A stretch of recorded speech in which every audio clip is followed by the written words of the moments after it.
गरम मसाला, धने powder, chicken मसाला, मीठ, मिरची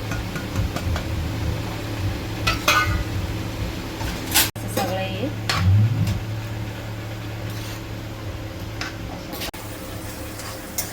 लालसर परतून घ्यायचं. टमाटर बी लालसर व्हायला पाहिजे.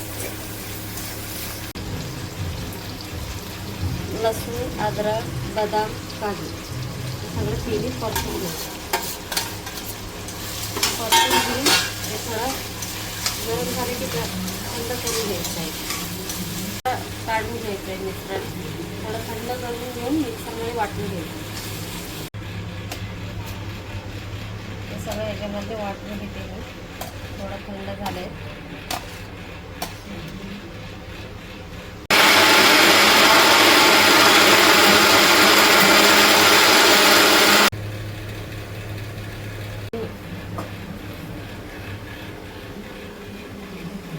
थोडं मिश्रण थोडं पाणी टाकावं लागेल.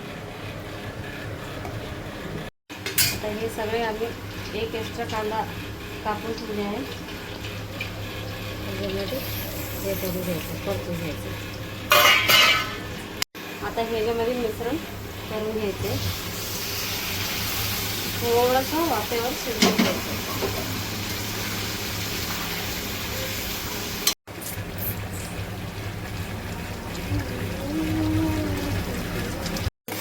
मिक्सरमध्ये वाटून घेतलेलं मिश्रण मिक्स करून घ्यायचं आहे. आपला भाजी रेडी. लास्टला कोथिंबीर कापून घेऊन वरून टाकून घ्यायचं.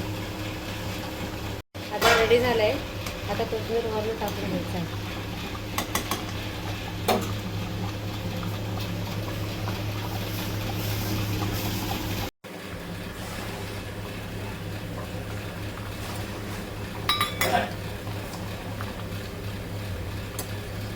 रेडी झाले आहे चिकनचं रेसिपी. आता खाऊन बघून घ्या. असं एकदा ट्राय करून बघा.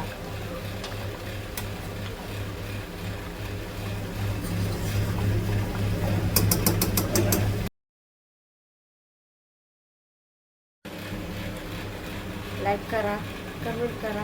हे रेसिपी कसं झालं तुम्ही करून बघा आणि मग चव सांगा. चव रेसिपी एकदम मस्त झाली. चव कमेंट करा, लाईक करा.